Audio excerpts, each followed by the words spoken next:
All right. Well, thanks, Bob. Yeah. So my name is Brian Heaton, and I'm a planner by trade. And I recently, about a little over a year ago, came to work for HCD in the recently created Housing Accountability Unit. So working kind of on the enforcement side of things. And today, I'm really excited to be presenting about the most recent California housing laws, and specifically what practicing planners should be mindful of as they go about their work. As a planner, I'm excited to have that conversation. We give a lot of presentations to a wide variety of crowds, but this one's a little more technical in nature, and I'm excited about that. There is a lot going on. Our legislature really cranks through the housing laws, and yeah, I think I would assume you're going to learn some today.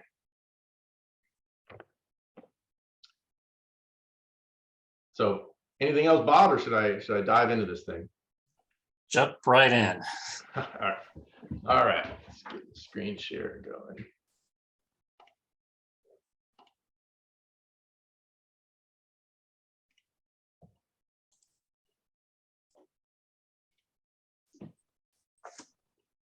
Okay. Can you see that? All right. Is that screen share popped up? Okay. So the title of this presentation is HCD's Housing Accountability Unit, Enforcing State Housing Laws to Achieve Local Housing Production. So the purpose of the HAU is to ensure that local jurisdictions meet their fair share of the state's housing needs and to promote housing production at all income levels. And we do that by supporting jurisdictions in promoting housing production through incentives and planning grants, through providing education and technical assistance to help jurisdictions understand and implement the law, and finally, to hold jurisdictions accountable for following the law through enforcement actions as needed. So this is our review process. It basically starts out at the very top with review. HCD receives a request. Requests come from developers, they come from advocates, they come from planners at cities, a wide variety of folks. But somebody says, hey, I've got a question or an issue. Can you look into it? And our first stop is always technical assistance. We typically set up a meeting with the local agency and the complainant to kind of get both sides of the story. Where's the disagreement? And really dial in on what the issue is. And from there, you can see it kind of splits into two tracks. We have our housing element enforcement line, which can ultimately end up in decertification if worse comes to worse. The other line is our AB 72 authority, stuff like ADUs, density bonus law, housing crisis act, things like that. And we start with technical assistance. Sometimes that can be verbal. We can just talk through an issue with somebody over the phone. Sometimes it's an email. Mostly it ends up, I think, becoming formal letters of technical assistance, which can be helpful for planners, especially if they want to bring something forward to city council. It's on letterhead. And then if worse comes to worse, we get to notice a violation, and then that's ultimately kicked up to the Attorney General, their staff, which also have their own. It's called the Housing Task Force. So they have their own team of attorneys that we communicate with back and forth. So our authority comes in housing element law. Of course, that's maybe the first thing people think when they think HCD. AB 72 came out a few years ago. That gave HCD enforcement authority over the Housing Accountability Act, density bonus law, no net loss, and land use and discrimination law. As of January 1st, AB 215 came online, which gave HCD authority over the Housing Crisis Act, the portions of the Permit Streamlining Act, affirmatively furthering fair housing, or AFFH, everyone's favorite SB 35, which no one calls the streamlined ministerial permit process, even though that is the name, by right supportive housing, and by right low barrier navigation centers. And we also do a lot of work with ADUs. We have an ADU team. We have the Surplus Land Act is now under our purview as well, and affordable housing preservation noticing law and rental inclusionary zoning. In addition to that, there's the limitation on development standards, which is very short and precise. There was SB 478, which might be worth looking into. So the obligatory consequences of housing element noncompliance, everyone asked this question. We won't spend a ton of time on it, but there's really three legs to the problem stool. The first is the inability or delay in receiving state funds. The second is that under the Housing Accountability Act, it's not possible to use the inconsistency with zoning or general plan standards to deny an affordable housing project. And then there's, of course, the legal ramifications as well as there. So hopefully your agency is working towards a compliant housing element and keeping it that way. This is a very small snippet of our org chart. HCD has around 1,000 people. The Housing Policy Division has around 100, and the Land Use and Local Government Relations is around 30 to 40 people. As you can see there, it's our little blue corner.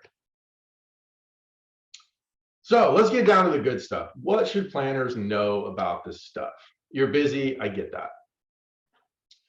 The first resource, and don't roll your eyes, is actually HCD's website. It's been entirely redesigned. We've been putting a lot of really helpful content on there. So this is the home page. You'll see circled in red is planning and community development. That's where the good stuff is if you're a planner. Once you click on that, or there's a pull down tab, you'll arrive at the accountability and enforcement page. And we have on this page summaries of all of these laws, 4 to 5 sentence long, all the code references, it's all itemized there. So you can get an orientation on what the laws are. We have these drop down menus, and I call particular attention to these with the little yellow lightning bolts. The first one is the technical assistance and enforcement letters. These are all public, they're all posted. So if you're working on, for example, a density bonus application, and you'd like to know what topics HCD has been writing technical assistance on to other jurisdictions, it's really easy. You can sort by density bonus law and read through the last 4 or 5 density bonus letters to see if any of those letters are helpful to you in your situation.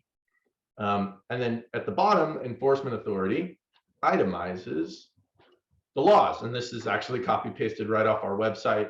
So if it seems like there's an endless number of laws, there's not. This was what we came up with when we set about tallying up the laws to be mindful of. And there are government code references on the website. I just didn't include those here. So we've of course got housing element law, Housing Accountability Act, no net loss, density bonus, anti-discrimination and land use, portions of the Permit Streamlining Act, oddly not all of it, affirmatively furthering fair housing, the streamlined ministerial approval process, also known as SB 35, by right supportive housing and low barrier navigation centers, ADUs, and the Affordable Housing Preservation Noticing Law, as well as now real growth area is the Surplus Land Act, which is now a housing law. We're going to get into that. And then the rental inclusionary housing, that's limitations on inclusionary ordinances. And finally, the limitations on development standards. So we don't have time to get through all of this. So I have identified the big 6, I think, of these as the ones that planners should really put a little more energy and attention into. A, knowing what they are, being able to generally summarize what they do and when they apply. So we're going to look at the Housing Accountability Act, no net loss law, density bonus, a chunk of the Permit Streamlining Act, the Housing Crisis Act, and the Surplus Land Act. So kicking it off with the Housing Accountability Act, some people, because this was amended by SB 330 and SB 8, a lot of people come in talking about the bill numbers. We really don't advise that. It's confusing. SB 330 amended the Housing Crisis Act, the Housing Accountability Act, and the Permit Streamlining Act. So if possible, use the government code sections when you're talking to us, or use the acronym. It's a lot faster if you come in and say, I have a question about the Housing Accountability Act. We can usually help you a little quicker. So the general rule of thumb, if you commit nothing else to memory about the HAA, it's that if a project meets all objective development standards, it's likely to enjoy the protections of the HAA. The inspiration for the HAA with folks sitting around saying, hey, isn't it unfortunate that a developer has proposed a project that meets all the zoning requirements, the building height, the setback, the density, the parking requirements. It's consistent with the general plan, consistent with the zoning, and it's still being denied, or it's still being drastically modified. Wouldn't it be good if there were some limitations on that? So if the project involves a rezone and a general plan amendment, HAA probably is not going to be on, something to be thinking about. But if you're seeing a project that's checking all the boxes, that thought should come to mind. Hey, I wonder if this is affected by the HAA. So to meet the definition of a housing development project, generally the project just needs to have 2 or more housing units. So even pretty vanilla duplexes might potentially enjoy some sort of protection of this. Projects with 20% or more affordable units receive additional protections, which in wonk speak involves the protections detailed in subdivision D and J. However, 100% market rate developments also receive protections. In this case, though, only the protections of subdivision J. So again, and this is what stood out to me as a planner, even a market rate duplex might need a second look if it looks like it's being steered towards denial. Qualifying projects can only be denied if very strict findings of denial can be made. That's how the HCA works. It basically says if X, Y, and Z are met, you can't deny it. And also noteworthy, a project that uses the state density bonus law, particularly an incentive, concession, or development standard waiver to modify a development standard, is still considered to meet all objective standards under the HAA. And there is a really great case called the California Renters Legal Advocacy and Education Fund via the city of San Mateo, real recent 2021, that provides a great introduction to how the law works. And that is an appellate decision. And this is a great quote, I think it's really helpful.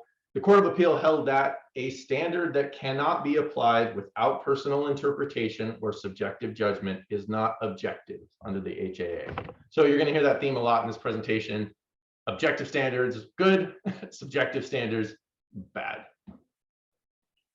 HCD has a technical advisory document on this topic, which I encourage you get a copy of, or at least store that PDF somewhere on your desktop for reference. That document contains this very helpful flow chart, which works just the way flow charts work. Kind of work your way down from the top. Does the project meet the definition of a housing development? Is it going to take the left side of the fork, which are projects that receive additional protections, or is it going to take the right side of the fork with somewhat lesser but still some protections? I would tape this to my my office wall if I were you. So pivoting to another law, we're going to talk about no net loss. So no net loss imposes requirements on local jurisdictions to ensure that development opportunities remain available throughout the planning period and to accommodate regional housing needs, allocations, especially for lower and moderate income households. Every time a project is proposed on a site identified in the housing element site inventory, the local agency needs to compare the proposed project's unit mix by affordability with the allocations shown in the housing element site inventory. Written findings are required, so put them in your approval resolution, talk about them in your staff report. And HCD also has a technical advisory memo for more detail on how this works. Okay, switching over to my personal favorite, the state density bonus law. So a few things have changed in recent years about the state density bonus law. The first is that now, using the state density bonus law, up to 50% more units can be built than would otherwise be allowed. And if the project is 100% affordable, the increase is 80% and even unlimited. But I don't think we have any major transit stops in Humboldt County. So something to be mindful of. I know when I started here, I thought the max was 35% and was a little bit behind the times, realizing that it's now up to 50%.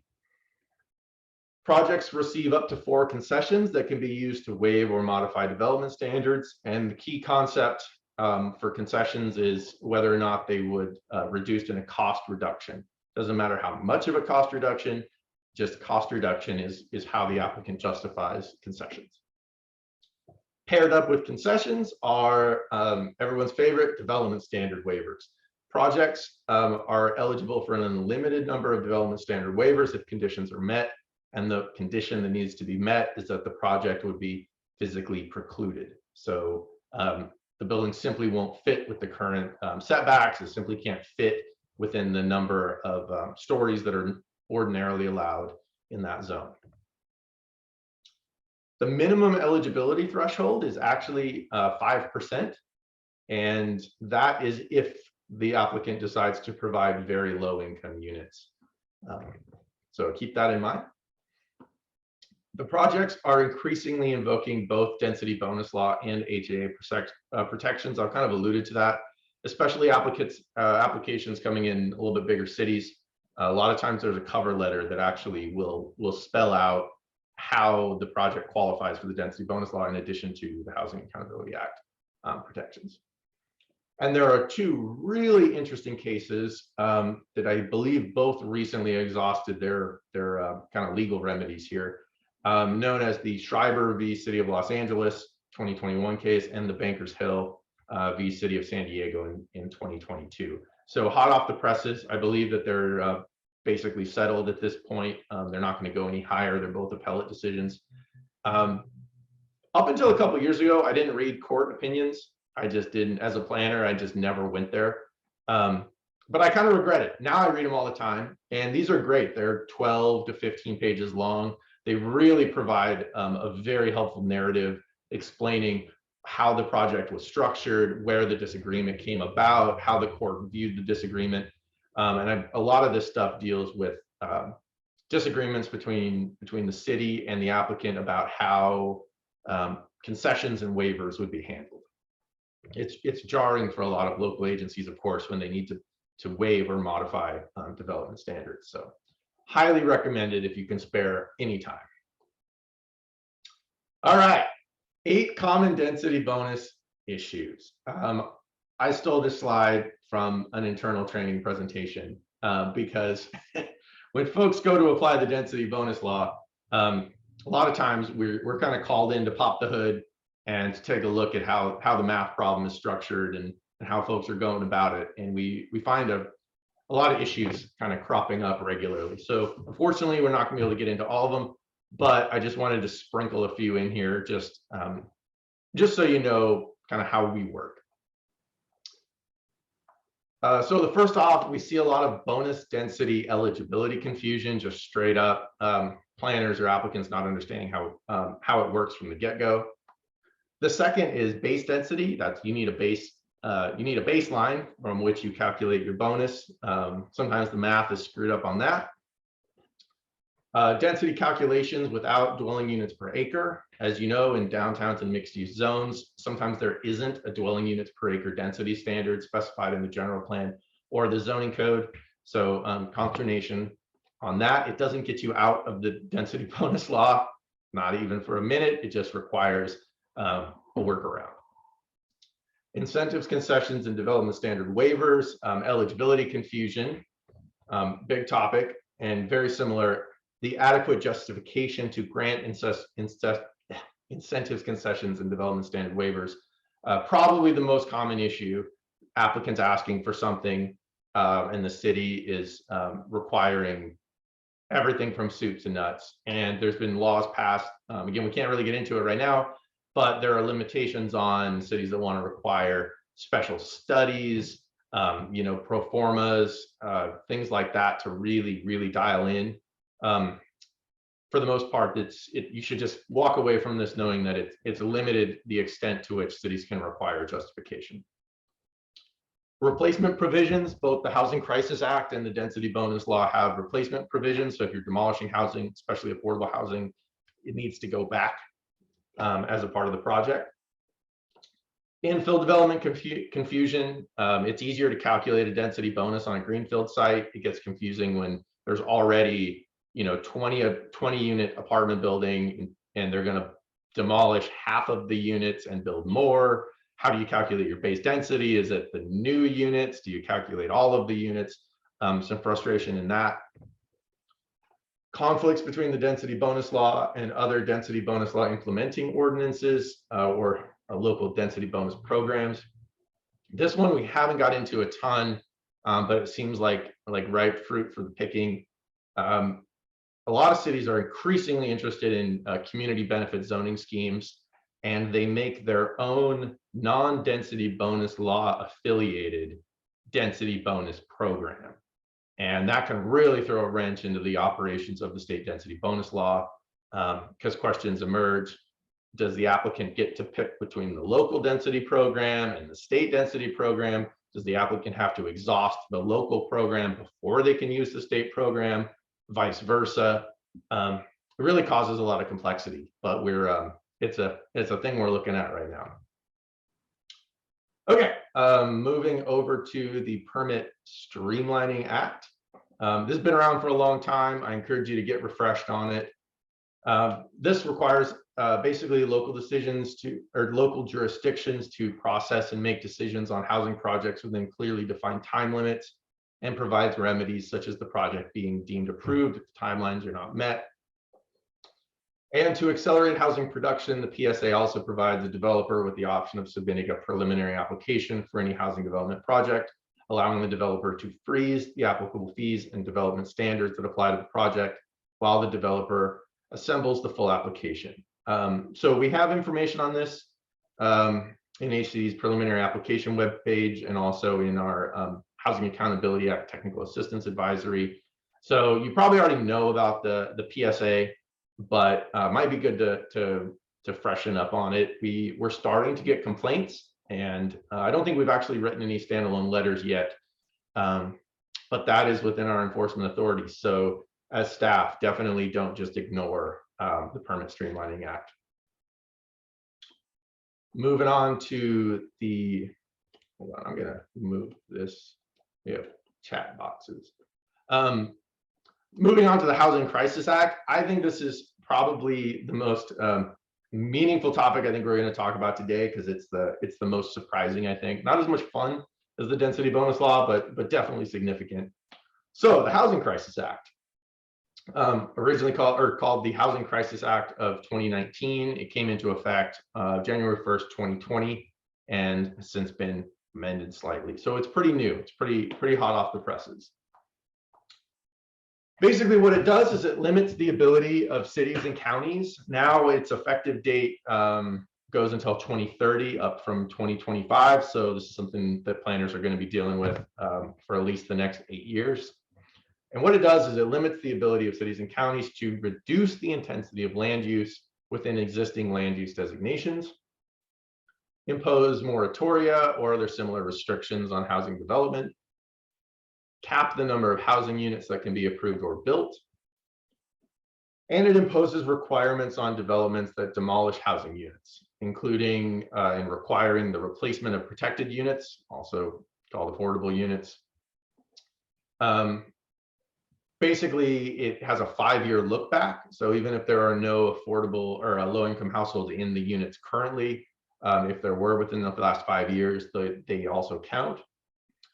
And it includes relocation benefits and a right of first refusal to occupants of protected units that are of lower income households. So your spider sense should definitely be tingling if your agency is considering the demolition of housing units that are or were recently occupied by low income households. So there's only 2 spots in this presentation where I actually take an excerpt out of state law, but we see this a lot. We actually have a shorthand for it. We call it a B1A in our team meetings. This is the section that deals with the reduction in intensity of uses. So it's written in a very kind of interesting way. It basically says if the local agency is changing a general plan land use designation, specific plan land use designation, or zoning on a parcel to a less intensive use, or reducing the intensity of a use within one of those areas, the developer, or the how am I gonna phrase that? It establishes a baseline of whatever the intensity of the use was in 2018, and it kind of requires that to be the measuring stick. Let me switch to the next one, highlight the more helpful stuff. So what I have highlighted in yellow is what we're getting a lot of interest in.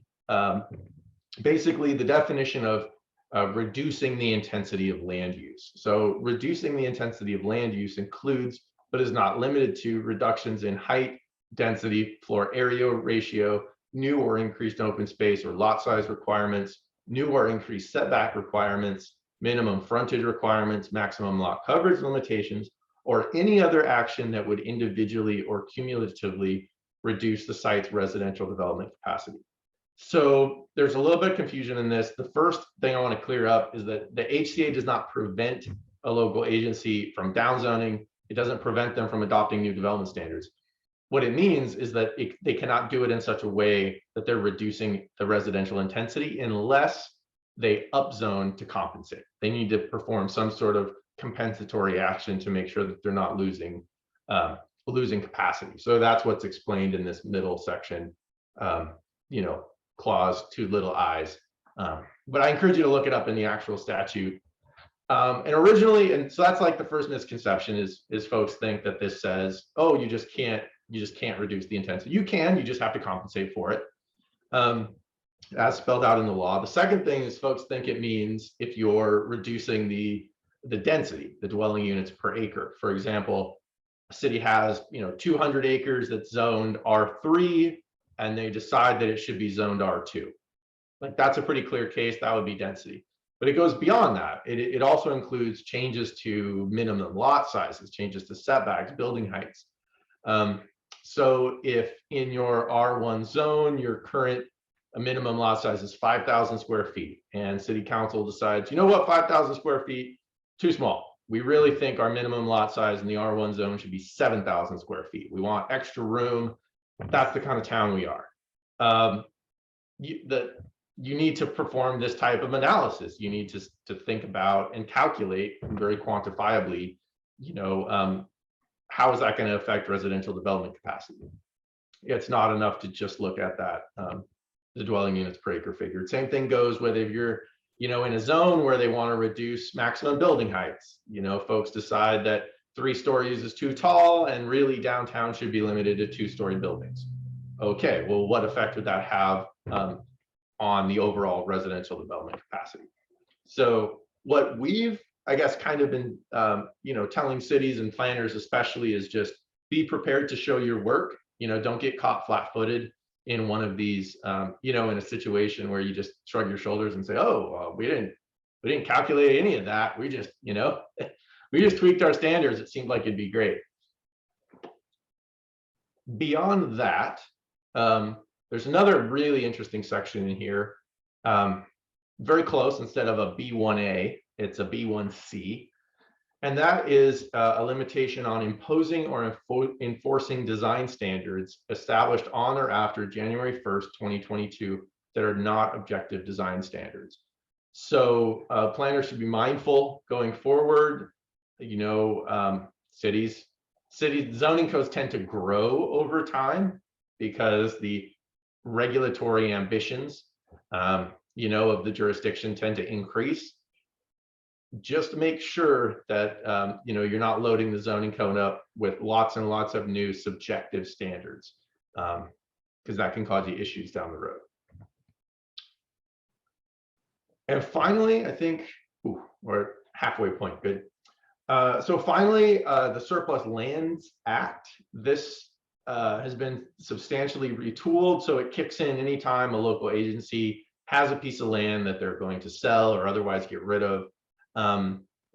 Basically requires that there are noticing requirements, good faith negotiations, a priority for greater affordability on the ultimate recipient, and a minimum affordability level. So it used to be the developer of housing, and in particular affordable housing, didn't really have a spot in line as it was working, as the process of getting rid of land kind of was carried out.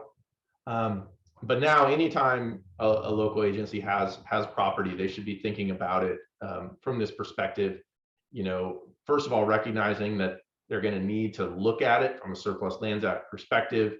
And then secondly, really tracing it through the process. So again, you don't get caught flat-footed, not realizing that there were Surplus Land Act requirements. And I believe these actually have to be sent into our Surplus Lands Act team to some extent. I don't work on that team, but if your city or county is getting rid of a piece of land, definitely spend a little time digging into the Surplus Land Act and reach out to HCD if you have any questions.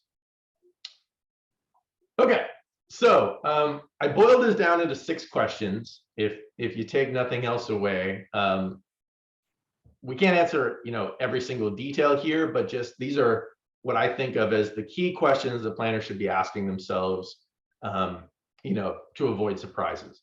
So the first category, I call it questions to answer when considering a development application. So somebody's dropped off an application, they've called you on the phone, they say, I want to build something. First question, does the project create or demolish market rate or affordable units? And that doesn't just mean they're actually deed restricted affordable units. That includes units that happen to just be occupied or previously occupied by lower income households. In that case, you should be thinking about the Housing Accountability Act, the Housing Crisis Act, and the Density Bonus Law. It can be a little bit of a shocker, especially when cities are used to having inclusionary zoning. An applicant that provides affordable units to comply with the inclusionary zoning requirement has earned themselves protection and benefits under the Density Bonus Law. Even if Density Bonus Law is not written anywhere on the application, they do apply. The second question, is the project proposed on a site identified in the housing element site inventory? Think no net loss. If you have a computer system, I think it'd be great to flag every single site, and you have a big red check mark or something pop up in your computer system whenever you enter in a parcel, and finds out, lo and behold, that was in our housing element site inventory. Because you will need to make those written findings about when you're approving the project on that site. And finally, does or can the project meet all objective standards? You should think about the Housing Accountability Act. So even on vanilla stuff, even a garden variety triplex, you should kind of keep that in the back of your mind that it might enjoy those protections, and you don't want to be surprised halfway through the process. So something to detail this stuff in your staff report, put it in your presentations to Planning Commission, put it in your approval resolutions, show your work. It's always better when we reach out to somebody and it turns out that they have thought about it, at least to some extent, than when they're completely blindsided. And the second category of questions are questions to answer when considering a proposed rezone or development standard modification. So the first off is this project a rezone or a downzone? If it is, think it through from a Housing Crisis Act and no net loss perspective. Second, does the project involve adopting new development standards for a topic that wasn't previously regulated? Is your town about to tackle hillside development regulations, design standards, or view protection regulations for the first time? If so, think about the Housing Crisis Act. Again, it doesn't stop a city from adopting new regulations.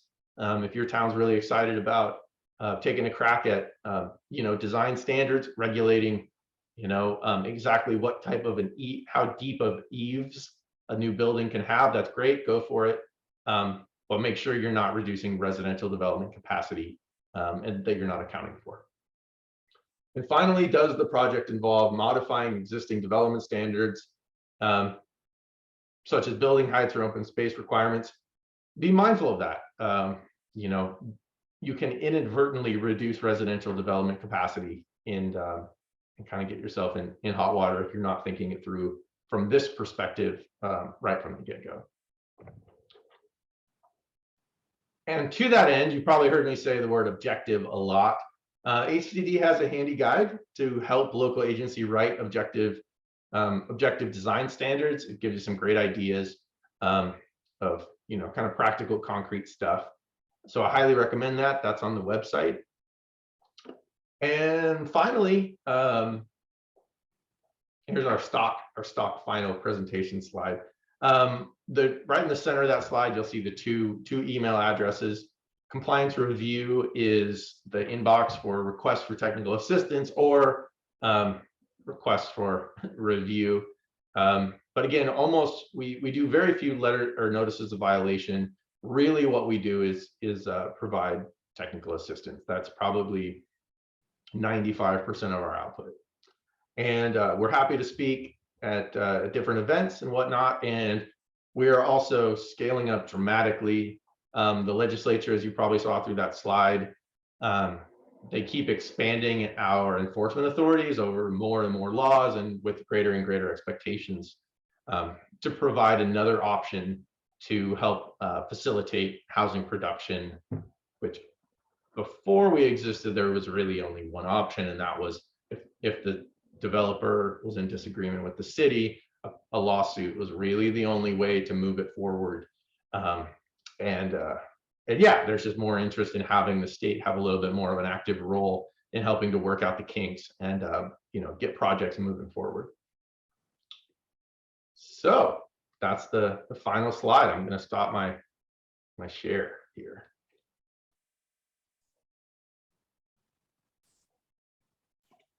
Well, thank you, Brian. That was very informative, somewhat scary in some instances, but to be forewarned is to be forearmed. So anyway, show your work.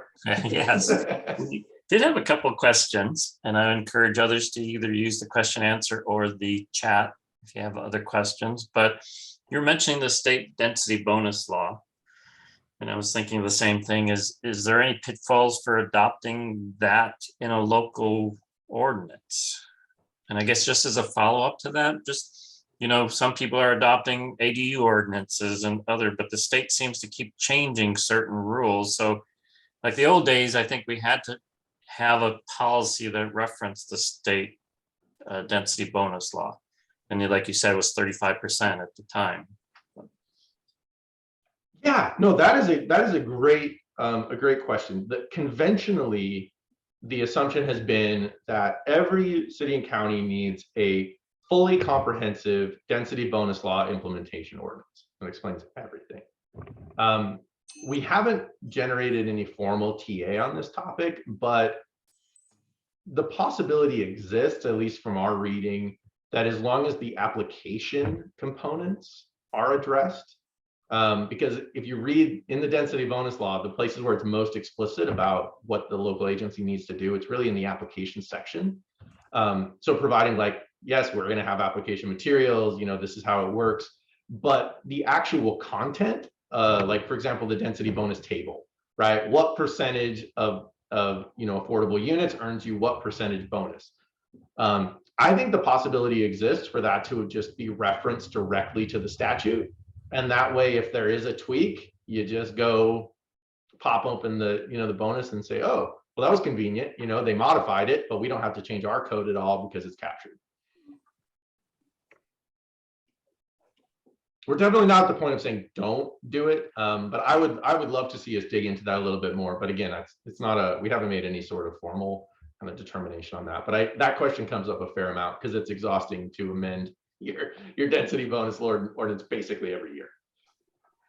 Right, and I did want to say that for some reason the chat function was not usable. It should be now if you tried that. And again, you can also ask in the question answer. So another question was raised. Can we hear a little more about pitfalls of local community benefits in context of DBL? Hope you know what that means. Oh. Cases where zone does not have a maximum density or floor area ratio, just a height limit. Yeah, so that's two questions. That is something that we talk about a fair amount. It comes through the door. So the first question, this community benefit zoning.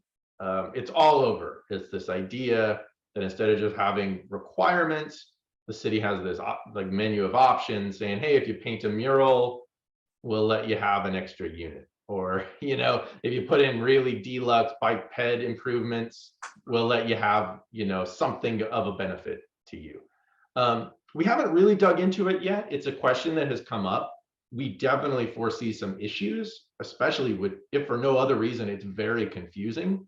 because in some cities, an applicant can earn a density bonus by including affordable units via a program that's not affiliated with the state density bonus law. So it's very, very similar. So I don't have like a concrete answer about what you absolutely should or shouldn't do, but just be mindful and always be thinking, you know, when the applicant comes in, they're going to have a familiarity with the density bonus law. Make sure that there's not going to be a conflict or that one is obviously being undermined by the other.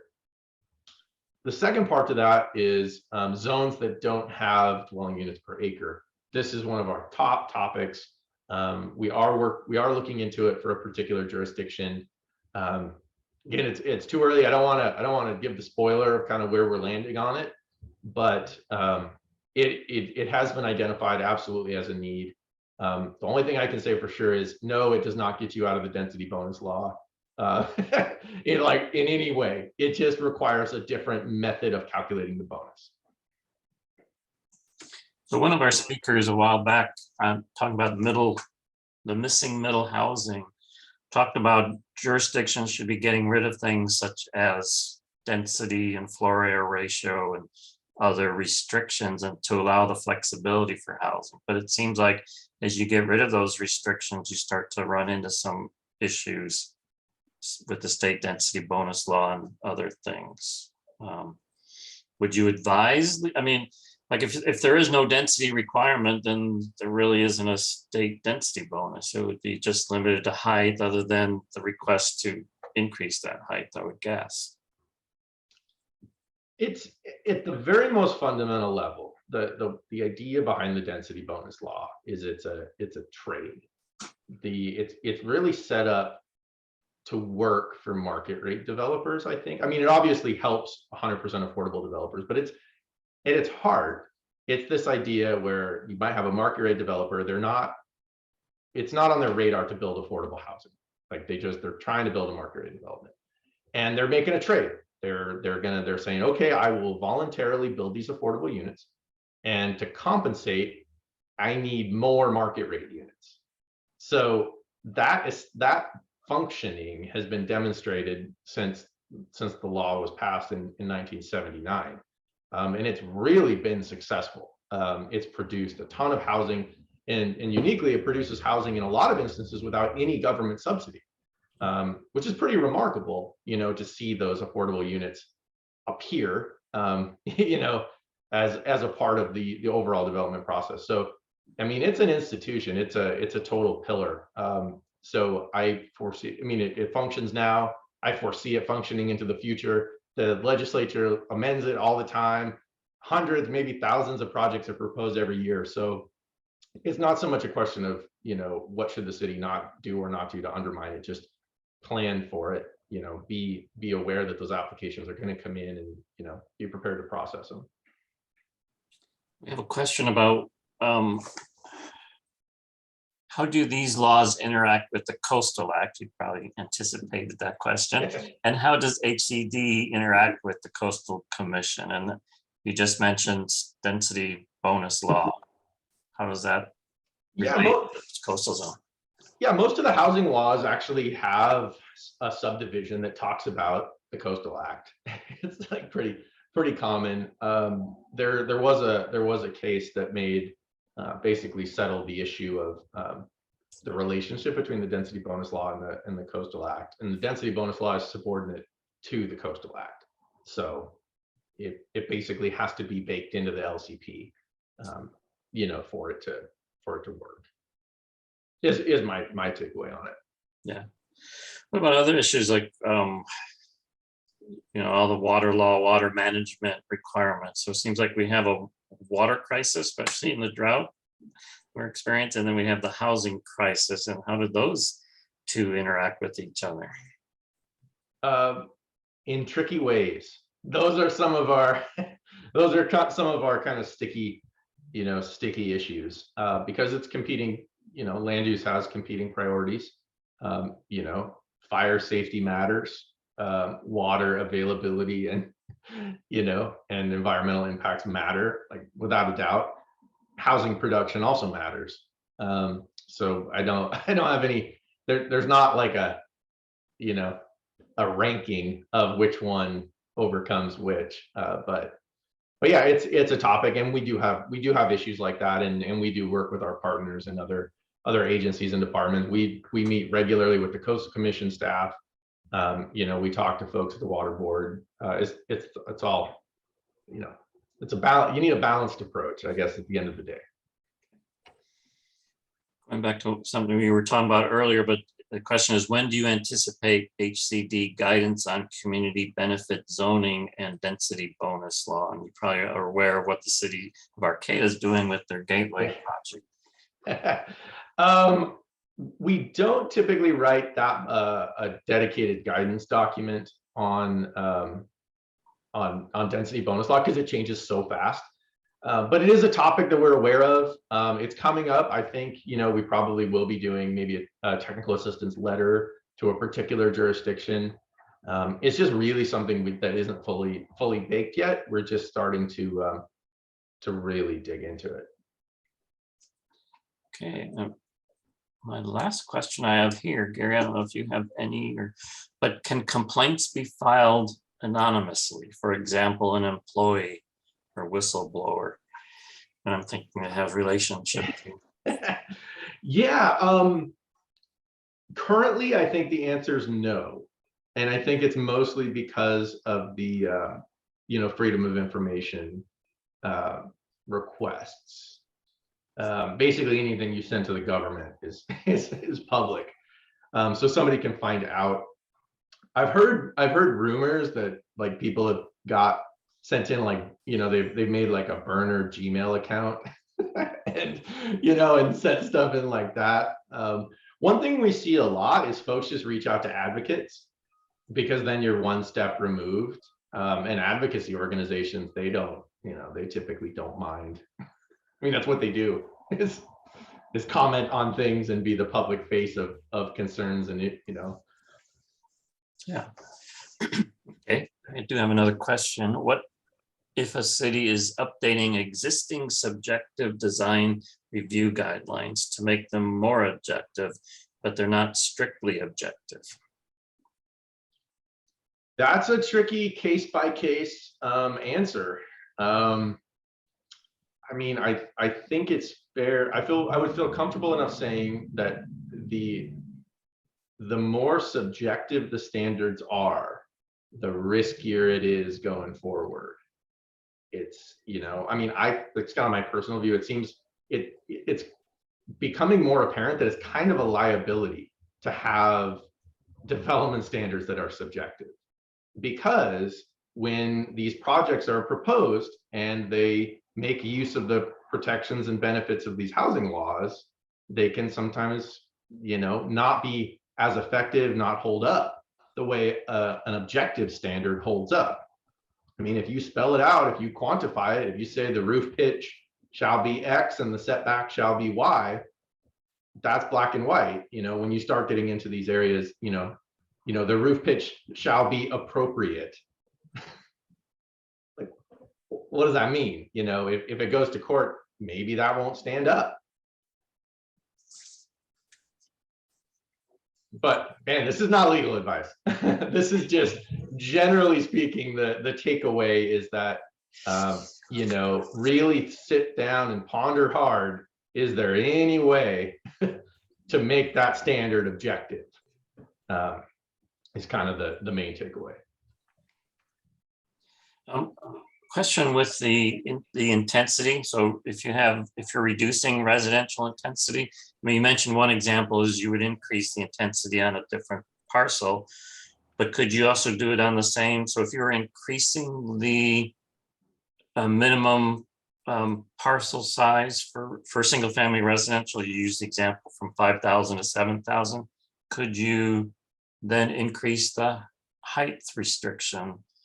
So it'd be higher, or reduce the setbacks, or reduce the parking. Could you? That's a great question. So the Housing Crisis Act is pretty new. It's pretty recent. We don't have a lot of rock solid examples, and we probably won't ever. A lot of this stuff is intentionally vague.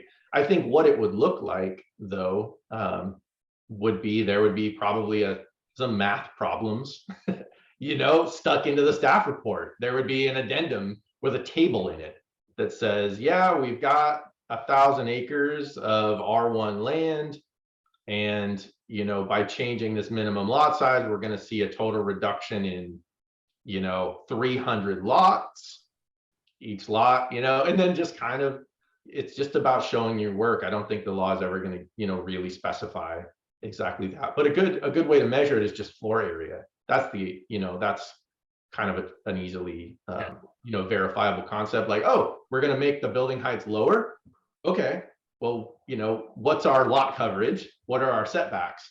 Can you achieve a comparable floor area with a 1-story building compared to a 2-story building? It's like, so you might have to say something, in a city, in a meeting where, hey, city council, if you want us to go from 2 stories to 1 story, we're going to need to reduce the rear yard setback from 20 feet to 10 feet. And that's fine, as long as you show your math, because there's nothing, necessarily wrong with that. Maybe people would rather, the preference in the community is to have shorter buildings, but smaller setbacks. Or it could be the opposite, Okay, good. We did another question. What are the state housing laws related to encouraging housing to be built in locations with better access to jobs and services, i.e. reducing VMT? A lot of them. That's cropping up a lot. Just off the top of my head, density bonus law. You can achieve up to unlimited density for 100% affordable projects if they're near a transit stop. I think I've heard of VMT creeping into some stuff, but yeah, that's generally on the scene, the direction of saying, the areas that are, walkable and less car dependent should see more development, for kind of greenhouse purposes. So what about just hypothetically thinking about a jurisdiction that doesn't like the sprawl or things getting closer to their city limits or county, and so they want to refocus so that there's higher density? I guess it gets back into the reducing the intensity. So you can reduce the intensity in the sprawling areas of your jurisdiction and intensify it likewise in the more job-oriented, VMT-oriented areas. Yeah, I mean, this is a great opportunity to, impress upon everyone the idea that the interrelations between all of these laws also have to be balanced. So maybe from a Housing Crisis Act perspective, you say, yeah, our single family residential zones are going to get less dense. And we're going to compensate by allowing way more density in our downtown. We're going to let all the buildings be 3 stories taller because we think that'd be cool. But then, maybe there's questions about, fair housing and discrimination and access. Maybe maybe there's, amenity rich, high resource areas are farther out, and you're not going to grow there. So there's another, there are other angles. So it's really, there's a constellation of housing laws that, the devil's in the relationships between them. But I think strictly from an HCA perspective, I mean, at least that's kind of where we're landing, is that it's really it's a quantitative problem. You remove density, remove floor area from this side, add it on this side, balance them out. Yeah, okay. So I had a applicability question. I was wondering which of these housing laws don't apply to jurisdictions that don't meet the definition of an urbanized area or urban cluster. Gary, I was wondering if you were going to ask that, because some of them apply everywhere, some of them don't apply everywhere. I didn't make a summary table of all jurisdictions in Humboldt County and and break them down. So I mean, maybe that's a project. Maybe write down all 6 and then go through each one by one and cross them off if it doesn't apply to some tiny hamlet. Okay. Well, we've answered all the listed questions and all the ones I've had. Gary, anybody else? Last call. Looks like there is one last question I don't think you got to. Says if local infrastructure is insufficient to serve both major new housing development by a state body, for example, a university, and housing development previously anticipated by the host local government plan. Does HCD's housing law have any bearing on that? Well, first of all, I would rephrase that. It's not HCD's housing law. We are a branch of we are part of the executive branch of government. The laws are passed in the legislature by our representatives. But it's a great question. You know, we do get that question sometimes, you know, for cities where they have a true obvious water shortage. And in other times it's like, you know, maybe there's a fire risk or some other side. And I think sometimes those folks are kind of fishing for an answer where they'll just get a pass, and it'll just be like, okay, we've decided, the state of California has just decided, like, you're fine, like you just go live your life. It doesn't usually work that way. It's usually more of a, you know, the challenge of balancing competing priorities, you know, balancing the need to accommodate growth and the jobs housing balance and RHNA with balancing environmental impacts, you know, balancing all of these other things that matter. You know, there's not a fast or obvious answer. I would say, at least from a legal perspective on each law, you can always check the eligibility, because some of the laws are limited and they don't apply everywhere. Some laws are more tailored towards, you know, the major metropolitan areas. Some apply everywhere. But it's tricky. It is a tricky thing to manage land use in a way that achieves the optimal balance all the way around. We did get another question, and one answer to one of them is, tomorrow all of our attendees and those who missed the thing will get a thank you for attending or sorry you missed, and it'll have a link to the recording for this presentation. And then there is one question: who's enforcing GC section 8899.5 of the broader requirement for the FFH lens? AFFH is HCD, so you can send in AFFH questions or you know, inquiry to our line. I think mostly AFFH is cropping up in the housing element process, but yeah, you can definitely send an email and we can get you over to the right AFFH person. Okay.